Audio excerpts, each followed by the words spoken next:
아멘. 오늘 우리에게 주신 하나님의 말씀은 신명기 27장 1절에서 8절 말씀까지입니다. 신명기 27장 1절에서 8절 말씀까지입니다. 신명기 27장 1절에서 8절 말씀, 26절 말씀까지인데요. 8절 말씀까지만 제가 봉독해 드리도록 하겠습니다. 모세와 이스라엘 장로들이 백성에게 명령하여 이르되 내가 오늘 너희에게 명령하는 이 명령을 너희는 다 지킬지니라. 너희가 요단을 건너 내 하나님 여호와께서 내게 주시는 땅에 들어가는 날에 큰 돌들을 세우고 석회를 바르라. 요단을 건넌 후에 이 율법의 모든 말씀을 그 위에 기록하라. 그리하면 내 하나님 여호와께서 내게 주시는 땅, 곧 젖과 꿀이 흐르는 땅에 내가 들어가기를 내 조상들의 하나님 여호와께서 내게 말씀하신 대로 하리라.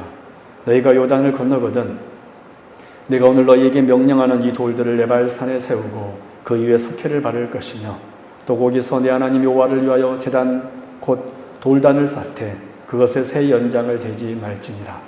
너는 다듬지 않은 돌로 내 하나님 여호와의 제단을 쌓고 그 위에 내 하나님 여호와께 번제를 드릴 것이며 또 화목제를 드리고 거기에서 먹으며 내 하나님 여호와 앞에서 즐거워하라. 너는 이 율법의 모든 말씀을 그 돌들 위에 분명하고 정확하게 기록할지니라. 아멘. 네, 오늘 오신 여러분들을 진심으로 환영하고 축복합니다. 오늘은 신명기 27장 말씀을 같이 보도록 하겠습니다. 여러분, 디모데전서 2장 4절 말씀에 보면 하나님은 모든 사람이 구원을 받으며 진리를 아는 데 이르기를 원하신다라고 말씀하고 있습니다. 하나님은 모든 사람이 구원을 받으며 진리를 아는 데 이르기를 원하신다. 여러분, 하나님은 참으로 자기 백성이 하나님의 선하신 뜻과 은혜 가운데 살기를 원하시고 진실로 그분 안에서 화평을 얻기를 원하십니다. 하지만 사람들은 범죄한 이후 하나님을 떠나 하나님 안에 있는 평안 대신 하나님 밖에서 평안을 얻으려고 하였습니다. 물론 그 결과는 비참과 멸망입니다. 그런데 그런 우리를 향하여 우리 하나님께서는 어떻게 하셨습니까? 성경이 가르쳐주는 하나님의 대응은 우리를 향하여 끊임없이 외치시는 것이었습니다. 하나님께서는 자기 백성들이 자신을 떠났을 때 가만히 계시지 않으시고 계속해서 외치셨습니다. 율법을 통하여 선지자들을 통하여 의로운 족장들과 사사들 그리고 왕들을 통하여 계속해서 하나님의 언약을 거듭하여 상기시키시고 백성들로 하여금 돌아오도록 외치셨습니다. 이런 의미에서 볼 때 우리가 지금까지 신명기 말씀을 쭉 살펴보았는데 이 신명기 말씀은 이스라엘 백성들 향한 하나님의 외침, 돌아오라라는 하나님의 외침 그 자체였습니다. 특별히 오늘 우리가 살펴볼 신명기 17장은 신명기를 크게 세 부분으로 나눈다면 제3부의 시작에 해당하는 부분으로서 이스라엘이 가나안에 입성했을 때 최우선적으로 먼저 해야 할 일이 기록되어 있습니다. 그래서 이 시간 이 하나님의 명령을 통하여 우리가 가장 먼저 해야 할 일이 무엇인지를 바로 알아 하나님의 은혜 가운데 머무는 저와 여러분들이 될 수 있기를 바랍니다. 첫 번째, 우리가 가장 먼저 해야 할 일은 새 언약의 말씀을 기억하는 것입니다. 그래서 우리가 첫 번째로 주목할 말씀은 2절에서 3절 말씀입니다. 우리 같이 한번 보도록 하겠습니다. 우리 같이 한번 읽어볼까요? 시작. 너희가 요단을 건너 네 하나님 여호와께서 내게 주시는 땅에 들어가는 날에 큰 돌들을 세우고 석회를 바르라. 요단을 건넌 후에 이 율법의 모든 말씀을 그 위에 기록하라. 여러분, 이 말씀에서 큰 돌을 세우고 석회를 바르라. 그 중간 부분에는 그 말씀에 여러분 체크하시기 바랍니다. 큰 돌들을 세우고 석회를 바르라. 여러분, 하나님께서는 가장 먼저 요단을 건너 가나안 땅에 들어가는 날에 큰 돌을 세우고 석회를 바르라 라고 이렇게 명령하셨습니다. 큰 돌을 세워 그 돌에 석회를 바르라. 여러분, 왜 큰 돌에 석회를 바르라고 하였습니까? 그 위에 글자를 새기기 위함이었습니다. 옛날에는 이 글자를 새길 때 이렇게 석회를 발라서 글자를 새겼나 봅니다. 하나님께서는 그래서 큰 돌을 세워서 그 위에 석회를 발라서 율법을 새기라고 이렇게 명령하신 것이죠. 왜 하나님께서는 큰 돌에 석회를 발라 율법의 말씀을 써서 세워놓으라고 하셨을까요? 그것은 이스라엘 백성들 하여금 하나님의 언약의 말씀을, 율법을 잊어버리지 말고 기억하도록 하기 위함이었습니다. 그래서 모든 사람이 다 보고 기억하라 라는 의미에서 너희들이 가나안 땅에 들어가거든 가장 먼저 해야 할 일은 큰 돌을 세워 석회를 발라 그 위에 율법을 기록하라. 왜 그렇게 명령하셨습니까? 모든 사람이 다 보고 기억하라는 의미인 것입니다. 여러분, 우리가 이전에 신명기 설교들에서 들어서 알게 된 율법의 하나님 말씀의 성격은 무엇이었습니까? 이 율법은, 이 말씀은 이스라엘 백성들을 옥죄이기 위함이 아니라 결국엔 복과 생명을 가져다 주기 위함이었습니다. 복을 주기 위한 것이었습니다. 여러분, 하나님의 이 신구약 말씀이 우리를 얽매이기 위한 말씀입니까? 이 말씀은 생명의 말씀이라고 하잖아요. 여러분, 하나님께서 이스라엘 백성들에게 율법을 주신 이유는 그들에게 생명과 복을 주기 위함이었습니다. 그래서 하나님께서 큰 돌에 율법을 기록하고 명하신 것은 결국 이스라엘 백성들에게 복과 생명을 주기 위함이었습니다. 3절 말씀을 보십시오. 3절 말씀. 요단을 건넌 후에 이 율법의 모든 말씀을 그 위에 기록하라. 그리하면 내 하나님 여호와께서 내게 주시는 땅, 곧 젖과 꿀이 흐르는 땅에 내가 들어가기를 내 조상들의 하나님 여호와께서 내게 말씀하신 대로 하리라. 할렐루야. 여러분, 얼마나 이 놀라운 복이 들어있습니까? 너희들이 이렇게 하나님의 말씀을 기억한다라면 내가 너희들에게 말한 대로 다 행해 주겠다. 여러분, 이보다 더 완벽한 확언이 어디 있습니까? 사랑 여러분, 우리 하나님께서는 우리가 이렇게 하나님의 말씀 안에 살면 이러한 복과 은총을 주기를 원하십니다. 그래서 이 율법의 말씀을 높이 드셔서 모든 사람이 볼 수 있도록 큰 돌에 율법을 새겨 놓으라고 하신 것입니다.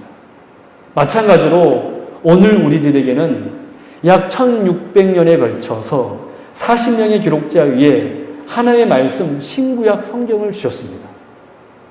이는 곧 우리가 하나님의 말씀 안에서 참 은혜와 평강을 얻기를 바라는 하나님의 마음과 열정 때문이었습니다. 그래서 우리는 이 성경을 볼 때마다, 이 신구약 66권이 하나님의 말씀을 볼 때마다 오늘 본문에 율법이 기록된 이 큰 돌을 생각하면서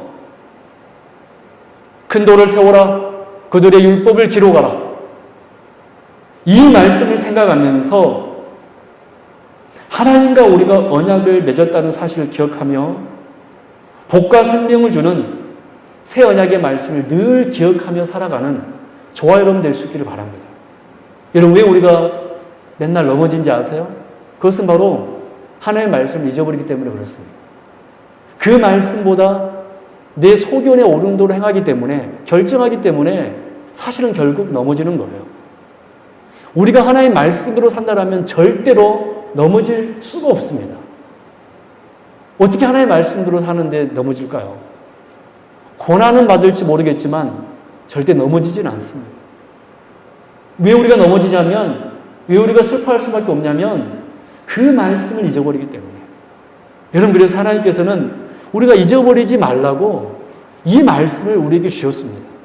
지금 우리에게는 큰 돌비가 있어가지고 율법에 세워진 그 돌비는 없지만 하나님께서는 우리에게 이 말씀을 주셨음을 아시고 이 성경을 볼 때마다 그렇구나. 하나님께서 우리와 언약 맺기를 원하셔서 이 말씀을 기억하기를 원하시는구나. 바라기는 우리 성도 여러분, 하나님의 말씀을 늘 기억하며 살기를 바랍니다. 그럼 제가 왜 여러분들에게 유튜브 설교를 들으라고 말씀하시는지 아세요? 저도 사실은 유튜브로 설교를 이렇게 띄워놓으면 성도님들이 교회를 안 올 것 같더라고요. 그래서 요즘에는 이상한 용어까지 생겨나고 그랬잖아요. 비대면 예배. 여러분, 비대면 예배는 없습니다. 사실 없어요. 어떻게 그럴 수가 있습니까? 근데 우리가 코로나 상황 때문에 어쩔 수 없이 그런 상황이 되어버려서 그러고 있습니다. 그래서 저도 사실은 온라인상에 설교를 올리는 것에 대해서 사실 저는 굉장히 부정적인 그런 시각이 있었습니다. 아까도 말씀드렸지만 그러면 성도님이 교회를 안 오실 것 같더라고요. 집에서 설교 듣고 있으면 얼마나 편합니까? 근데 올린 이유가 먼저는 우리 성도님들이 이 말씀을 또 들었으면 좋겠다라는 마음이었습니다. 제가 대단한 설교자는 아닙니다. 20몇 명밖에 안 됩니다. 그렇게 저는 하나도 안 유명하고 보잘것없는 목사에 불과합니다. 근데 왜 제가 유튜브에다 설교를 올리냐면 성도님들이 이 말씀을 기억하기를 원하는 그 마음 때문입니다. 여러분, 왜 우리가 말씀을 끊임없이 들어야 됩니까? 왜 하나님께서는 그 돌 위에 율법의 조문을 새겨서 세우도록 하셨습니까? 그 말씀을 기억하라는 것입니다. 여러분, 이것이 우리가 살면서 가장 먼저 해야 할 일, 새 언약의 말씀을 기억하는 것입니다. 두 번째로 먼저 해야 할 일은 새 언약의 말씀을 지키는 것입니다. 여러분, 우리 4절 말씀 볼까요? 4절 말씀 같이 합독하도록 하겠습니다. 시작. 너희가 요단을 거둔 내가 오늘 너희에게 명령하는 이 돌들을 에발산에 세우고, 거기 에발산에 세우고 체크하기 바랍니다. 중요한 말씀입니다. 에발산에 세우고, 계속 읽습니다. 시작. 그 위에 석회를 바를 것이며. 여러분, 우리는 이 말씀에서 언약의 돌이 에발산에 세워졌다는 사실에 주목해야 됩니다. 여러분, 왜 언약의 돌이, 이 돌비가 특별히 에발산에 세워졌을까요? 본문 12절과 13절에 의하면 에발산과 그리심산은 각각 저주와 축복을 상징하는 산이었습니다. 에발산은 저주를 상징하는 산이고 그리심산은 축복을 상징하는 산이었습니다. 그런데 이 언약의 큰 돌비가 두 산에 다 세워진 것이 아니고 에발산에 세워졌다는 사실입니다. 우리는 이 사실에 주목해야 돼요. 이 돌비가 어느 산에 세워졌더라고요? 에발산. 그리심산에 세워진 것이 아니라 하나님께서는 에발산에만 이 언약의 돌비를 세워놓으라고 하셨습니다. 제단 역시 마찬가지였습니다. 에발산에만 제단을 세워서 그곳에서 번제와 화목제를 드리게 하였습니다. 축복의 산이 아닌 저주를 상징하는 그 산에. 여러분, 왜 하나님께서는 언약의 돌비와 제단을 축복의 산 그리심산이 아닌 저주의 산 에발산에 세우도록 명령하셨을까요? 여러분, 저 한번 보실래요? 여러분, 에덴 동산의 중앙에는 두 그루의 나무가 있었습니다. 어떤 나무가 있었나요? 생명나무와 또 어떤 나무가 있었죠? 선악을 알게 하는 나무가 있었습니다. 에덴 동산 중앙에는 두 그루의 나무가 있었습니다. 생명나무와 선악을 알게 하는 나무. 이 두 그루의 나무는 각각 두 언약을 상징합니다. 생명나무는 언약의 말씀에 순종하면 복을 받을 것이라는 이 하나님의 뜻을 나타내는 나무였고, 선악과는 하나님께서 그랬죠. 이 나무의 열매를 따먹으면 정령 죽으리라. 그래서 언약의 말씀을 불순종하면 죽을 것이다 라는 것을 이 선악과가 나타내었습니다. 그래서 생명나무와 선악과는 두 언약을 상징합니다. 이런 의미에서 볼 때 둘 다 하나님의 말씀을 나타내는 것이므로 두 나무 다 선한 것입니다. 하나님께서 창조하셨고 하나님께서 그 나무들에다 하나님의 뜻을 어떤 의미에서 새겨놓았기 때문에 두 그루 나무 다 선한 나무입니다. 그런데 우리가 창세기 말씀 보면 놀랍게도 생명나무에 대한 언급은 그렇게 많지 않습니다. 하나님께서는 선악과에 대해서만 경고의 말씀하셨지 이 나무의 열매를 따먹으면 너는 정녕 죽는다. 이 선악과에 대해서만 경고의 말씀하셨지 생명나무에 대해서는 거의 언급하지 않으셨습니다. 즉 하나님께서는 하지 말라라는 경고만 강하게 주셨지 생명나무를 따먹으라고는 하지 않으셨습니다. 왜 그랬을까요? 하나님께서는 첫 아담에게 저주를 특별하게 강조했던 것입니다. 왜 그랬습니까? 이 언약을 불순종하면 그 아담이 죽게 되기 때문에 그렇습니다. 오늘 본문에서도 역시 두 언약을 보여주는 에발산과 그리심산에서 하나님께서는 특별히 어느 산에 더 강조를 두고 있냐면 축복의 산 그리심산이 아닌 저주의 산 에발산을 주목하면서 그 산에다 언약의 돌비를 세우고 그 산에서 번제와 화목제 제단을 세워서 예배 드리라고 했던 것입니다. 여러분, 왜 하나님께서는 언약의 말씀을 그 큰 돌을 에발산에만 세우도록 하였습니까? 이것은 에발산에 있는 그 경고의 말씀을 읽고 절대로 율법을 범하는 악의 길로 가서는 안 된다는 하나님의 강렬한 호소입니다. 엘타하는 아버지 심정이 바로 에발산에 세워진 큰 돌 위에 들어있는 것입니다. 그러므로 에발산에 세워진 하나님의 명령이 깃든 이 큰 돌은 새 선악과라고 할 수 있습니다. 첫 선악과는 먹지 말라는 명령이 새겨진 나무였다라면 에발산에 세워진 두 번째 선악과는 하나님의 율법의 말씀을 절대로 범치 말라라는 말씀이 새겨진 새 선악과라는 거예요. 이런 맥락, 전체적인 맥락에서 볼 때 하나님께서 에발산에, 저주의 산 에발산에 율법의 큰 돌비를 세우라고 하신 이유는 이스라엘 백성들 하여금 너희들 하나님의 말씀을 불순종하면 에발산 저주가 임할 것이다. 그래서 그들은 그 에발산을 볼 때마다 그렇구나. 우리는 반드시 하나님의 말씀을 지켜야 하는구나. 할렐루야. 이 말씀을 늘 깨닫도록 하기 위하여서, 알도록 하기 위하여서 하나님께서는 특별히 그리심산이 아닌 에발산에 그 옛날 아담 때에도 생명나무가 아닌 선악과에 하나님께서 더 강조하면서 아담에게 말씀했던 것처럼 신명기 시대에 이제 가나안 땅에 들어가기 입성하기 바로 직전에 있는 그들에게 너희들 하나님의 말씀을 반드시 기억하여 지켜라. 지킬 때 복이 오고 그렇지 않으면 저주가 임할 것이다. 여러분, 에발산의 율법의 큰 돌비를 세우라고 하신 이유는 선악과를 에덴 동산 중앙에 세운 것과 같은 이유입니다.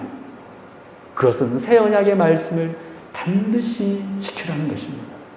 우리 사랑하는 성도 여러분, 오늘 우리들은 첫 번째 선악과를 넘어서 그리고 에발산의 두 번째 새 선악과인 언약의 큰 돌비를 넘어서 이제 우리는 신구약 성경을 가진 더 진전된 언약 시대 가운데 살아가고 있는 사람들입니다.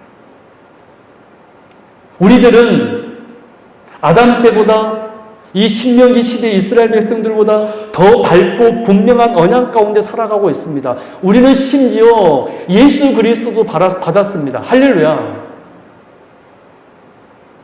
그러면 우리는 아담보다도 신명기 시대 오늘 이 이스라엘 백성들보다 더 완벽한 하나님의 언약 안에 살고 있기 때문에 이 하나님의 말씀을 감사 여길 뿐만이 아니라 이 말씀을 볼 때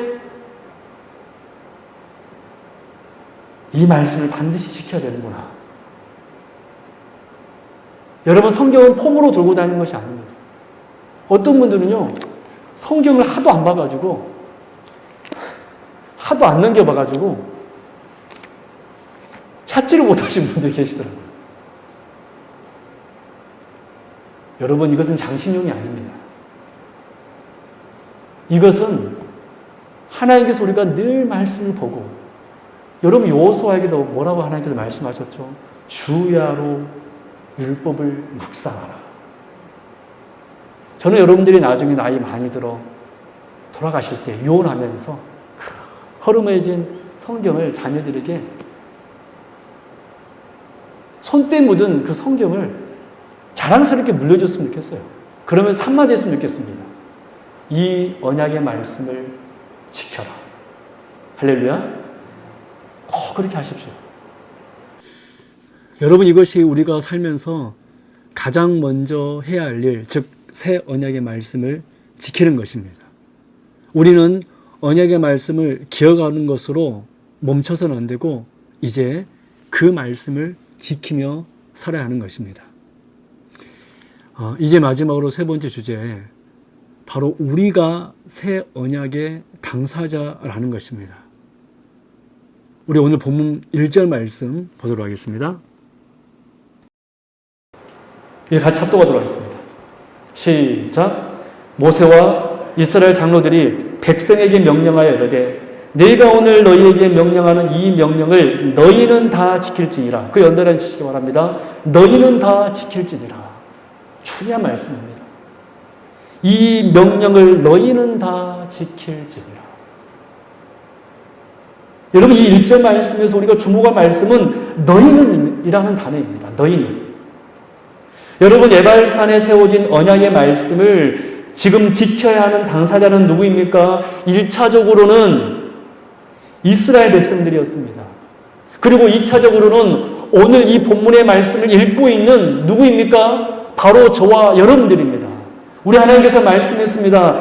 이 명령을 너희는 다 지킬지니라. 여러분, 우리가 바로 새 언약의 당사자라는 거예요. 여러분, 그래서 지금 이스라엘 백성들이 하나님께 번제와 화목제를 드린 후에 그들이 어떻게 하였습니까? 백성들이 큰 소리로 아멘하고 있습니다. 여러분, 14절 말씀 보십시오. 14절 말씀. 레위 사람은 큰 소리로 이스라엘 모든 사람들에게 말하여 이르기를. 이런 레위 사람들이 하나님을 대신하여 언약을 선포하자 에발산과 그리심산에 나뉘어 서 있는 백성들이 어떻게 하고 있습니까? 15절 말씀 보십시오. 장색이 손으로 조작하였거나 부어 만든 우상은 여호와께 가져가니 그것을 만들어 은밀히 세우는 자는 저주를 받을 것이라 할 것이요. 같이 읽어볼까요? 시작. 모든 백성은 응답하여 말하되 아멘 할지니라. 제가 또 16절에 있습니다. 그의 부모를 경홀히 여기는 자는 저주를 받을 것이라 할 것이요. 여러분들 읽겠습니다. 시작. 모든 백성은 아멘 할지니라. 그리고 26절 말씀. 제가 먼저 읽겠습니다. 이 율법의 말씀을 실행하지 아니한 자는 저주를 받을 것이라 할 것이요. 여러분 읽습니다. 시작. 모든 백성은 다시 한번 시작. 할렐루야. 사랑 여러분, 지금 이스라엘 백성들이 하나님과 언약을 맺고 있는 장면입니다. 여러분도 오늘 지금 하나님 앞에서 아멘 하셨습니다. 저는 그렇게 한 줄로 믿습니다. 여러분, 우리가 바로 새 언약의 당사자입니다. 하나님께서 우리에게 새 선악과 새 언약의 말씀을 주셨습니다.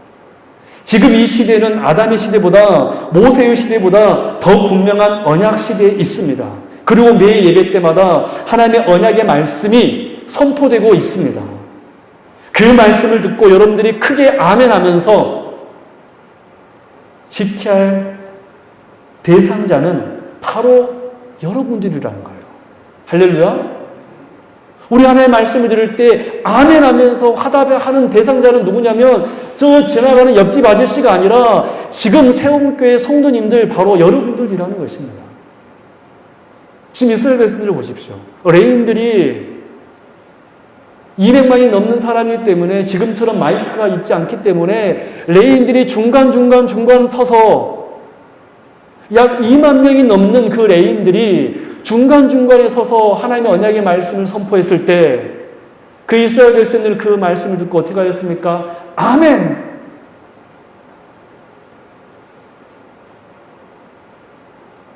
저는 오늘 본문의 이스라엘 백성들이 하나님의 언약의 말씀에 아멘 하였듯이 우리 성도들 또한 하나님의 언약의 말씀을 선포될 때 아멘하는 역사가 있기를 바랍니다. 하나님의 말씀에 아멘으로 하답하면서 여러분 아멘하는 것이 부끄러운 거 아니잖아요. 아멘으로 하답하면서 여러분 아멘으로 하답하는 순간 하나님과 우리는 지금 언약을 맺고 있는 순간인 줄로 믿습니다. 그렇게 아멘으로 하답하면서 그 하나님의 말씀을 순종하기를 결단하는 여기 계신 모든 주의 백성이 될 수 있기를 바랍니다. 그럴 때 우리 하나님께서 어떤 복을 주십니까? 아까 우리 읽었던 3절 하반절 말씀 보십시오. 3절 하반절 그리하면 보십시오. 우리가 이렇게 하나님의 언약의 말씀에 아멘으로 하답하며 그 언약의 말씀을 기억하며 순종할 때 어떤 복이 있는가? 그리하면 내 하나님 여호와께서 내게 주시는 땅 곧 젖과 꿀이 흐르는 땅에 내가 들어가기를 내 조상들의 하나님 여호와께서 내게 말씀하신 대로 하리라. 아멘. 저는 오늘 아멘으로 하답하신 여러분들에게 이 놀라운 복이 있을 것임을 믿습니다. 하나님께서 하나님 말씀에서 말씀하신 그 많은 놀라운 언약의 축복의 말씀이 우리가 다음 주에 신명 28장을 살펴볼 때 그 언약의 복을 우리가 잠깐 살펴볼 텐데 그 놀라운 언약의 복이 우리에게 임하기를 바랍니다. 말씀 맺도록 하겠습니다. 이스라엘 향한 하나님의 뜻은 생명과 언약의 복을 주시는 것입니다. 그러므로 하나님께서는 그들이 가나안 땅에 들어가거든 가장 먼저 큰 돌비를 세워 그 돌에 석회를 발라 언약의 말씀을 기록하라고 하였습니다. 이는 모든 백성이 언약의 말씀을 보아 그 말씀을 기억하며 살도록 하기 위함이셨습니다. 그래서 성도인 우리에게 가장 먼저 해야 할 일은 무엇이냐면 언약의 말씀을 기억하는 것입니다. 두 번째, 특별히 하나님께서는 이 돌비를 축복의 산 그리스의 산이 아닌 저주의 산 에발산에 언약의 돌비를 세우게 하셨습니다. 이는 하나님께서 먹으면 복이 있을 것이다 라는 생명나무보다 먹으면 저주가 있을 것이다 라는 선악과에 더 집중하여 아담에게 말씀하신 것처럼 에발산에 세워진 이 언약의 돌비는 새 선악과로 새 언약의 말씀을 반드시 지키라는 하나님의 애타는 심정이 여기 들어있었던 것입니다. 그래서 성도인 우리에게 가장 먼저 해야 할 일은 언약의 말씀을 기억하면서 그 말씀을 반드시 지키는 것입니다. 마지막으로 세 번째, 이제 하나님께서는 에발산에 언약의 돌비를 세우게 하고 레인들이 백성들 앞에 서서 하나님의 율법을 낭독할 때 당시 이스라엘 백성들은 그 말씀을 듣고 큰 소리로 아멘으로 화답하라고 하셨습니다. 그런데 여러분, 당시 이스라엘 백성들만 아멘할 것이 아니라 오늘 우리들도 새 언약의 당사자임을 기억해야 됩니다. 왜냐하면 우리는 아담의 시대보다 모세의 시대보다 더 분명한 언약 시대에 살고 있기 때문에 그렇습니다. 그리고 매 예배 때마다 하나님의 언약의 말씀이 선포되고 있기 때문에 그렇습니다. 그래서 우리도 새 언약의 당사자로서 하나님의 말씀이 내게 들려질 때 하나님과 나 사이에 말씀으로 언약 맺어짐을 알고 큰 소리로 아멘으로 화답하면서 늘 말씀 기억하고 순종하는 저와 여러분이 되어야 할 것입니다. 기도하겠습니다.